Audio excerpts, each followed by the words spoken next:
Hello friends. आप सभी का स्वागत है मेरी कहानी में।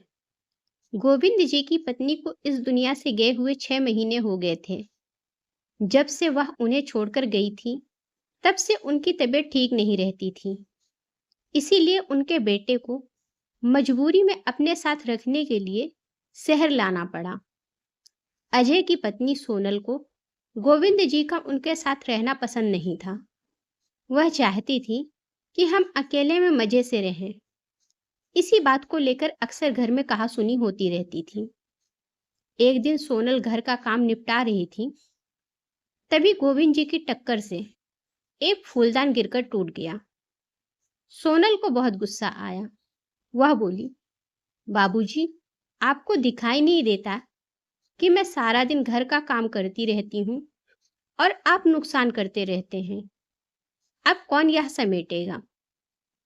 सोनल की बात सुनकर गोविंद जी बोले, बेटी, मैं साफ कर देता हूँ। यह कहकर गोविंद जी फूलदान के टुकड़े समेटने लगे। तभी एक कांच उनके पैर में चुभ गया। खून की धार फूट पड़ी। गोविंद जी ने किसी तरह कांच का टुकड़ा पैर से निकाला और बहू को आवाज दी। सोनल आई और खून देखकर चिल्लाने लगी, ये क्या किया? सारा फर्श गंदा कर दिया। दवा लगाइए, इस पर जाइए अपने कमरे में। मेरा काम और बढ़ा दिया। गोविंद जी लगड़ाते हुए अपने कमरे में पहुंच गए। सामने टेबल पर उनकी पत्नी की फोटो रखी हुई थी। उसे देखकर उनकी आंखों में आंसू आ गए। जब वह जिंदा थी तो गोविंद जी को कभी एक गिलास पानी नहीं लेने देती थी। उनका बहुत ख्याल रखती थी। शाम को जब अजय घर आया तो सोनल ने उसे सारी बात बता दी। अजय पापा के कमरे में गया और बोला, पापा, मुझे लगता है आपको यहाँ लाना ही नहीं चाहिए था। आप एक जगह चैन से बैठ नहीं सकते हैं क्या? गोविंद जी कुछ नहीं बोले, बस चुपचाप बैठे रहे। कुछ देर बड़बड़ाकर अजय बाहर चला गया। गोविंद जी कहीं अतीत में खो गए। जब अजय पैदा हुआ था, उन्होंने पूरे गांव को दावत दी थी। उनकी पत्नी राधा ने बहुत लाड प्यार से अजय को पाला। अजय जब थोड़ा बड़ा हुआ तो गोविंद जी उसे अपनी साइकिल पर बैठाकर स्कूल छोड़ने जाते थे। गांव से दूर बड़े से स्कूल में उसका दाखिला करवाया था। दोपहर को खेत में काम करते करते हमेशा घड़ी देखते रहते थे। जैसे ही अजय की छुट्टी का समय होता, उससे पहले ही स्कूल के गेट पर पहुंच जाते थे। अजय को घर पर छोड़कर फिर साइकिल उठाकर भरी दोपहरी में खेत पर जाते और रात तक मेहनत करते थे। अजय जब 8वीं क्लास में आया तो एक दिन अपने पिता से बोला, पिताजी, आप मुझे स्कूल छोड़ने मत जाया करो। मेरे सारे दोस्त मजाक उड़ाते हैं। आप मुझे एक साइकिल दिलवा दो।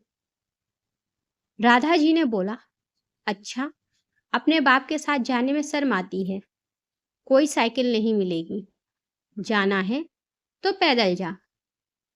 गोविंद जी ने अजय की बात को समझकर उसे साइकिल दिलवा दी। धीरे धीरे वह पढ़ लिख गया और शहर जाकर नौकरी करने लगा। गोविंद जी से अब काम नहीं होता था।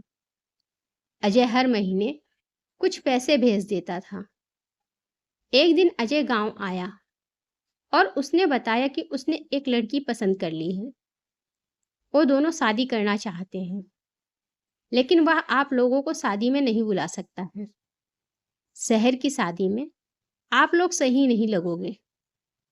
यह सुनकर गोविंद जी और राधा जी का दिल टूट गया। राधा जी ने तो कुछ ही दिन बाद बिस्तर पकड़ लिया। 2 महीने बाद अजय सोनल को लेकर गांव आया, लेकिन एक ही दिन रुककर वापस जाने लगा। गोविंद जी ने उससे कहा, बेटा, कुछ दिन रुक जा। शायद तेरी माँ की अंतिम घड़ियां आने वाली हैं। कुछ दिन तुम लोग साथ रहोगे तो उसे अच्छा लगेगा। अजय ने कहा, पिताजी, सोनल नहीं रुकेगी। उसे गांव पसंद नहीं आ रहा है। दोनों चले जाते हैं। कुछ दिन बाद राधा जी अपने बेटे को याद करते करते दम तोड़ देती हैं। उस समय अजय और सोनल दोनों 13वीं तक रुके थे। फिर रिश्तेदारों के कहने पर अजय अपने पिता को शहर ले आया, लेकिन अब दोनों उनसे परेशान हो चुके थे। गोविंद जी का अब कोई ठिकाना भी नहीं था। गांव का मकान और खेत अजय ने बेच दिए थे।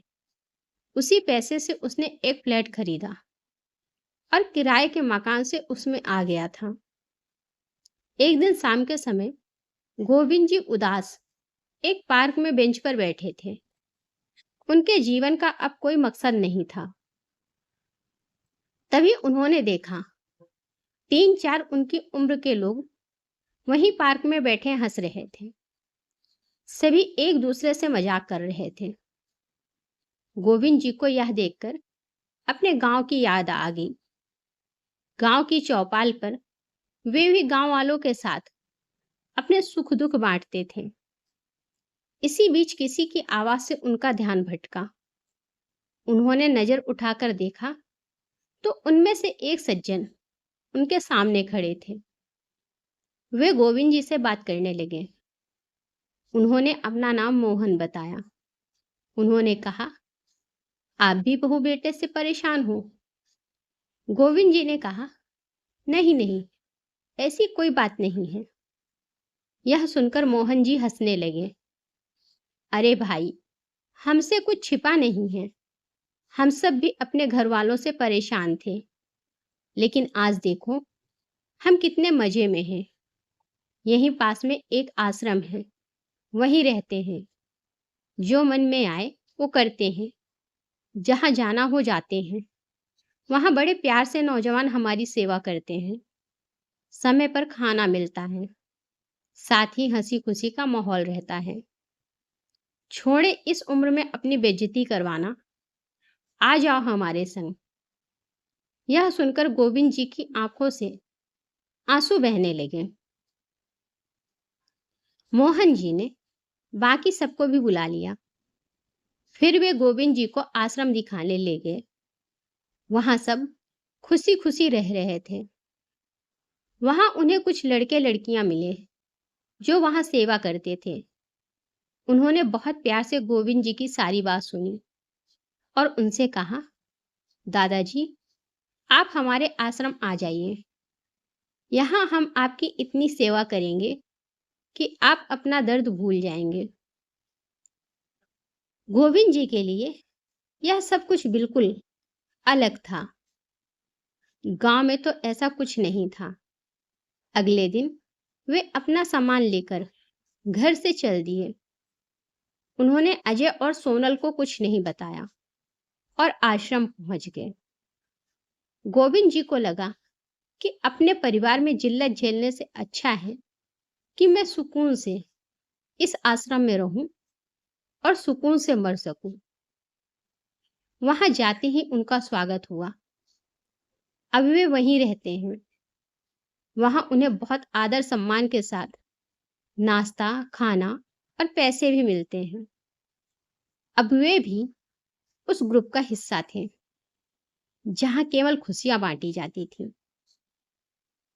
अगर आपको कहानी अच्छी लगी हो तो लाइक करें और मेरे चैनल को सब्सक्राइब करें। धन्यवाद।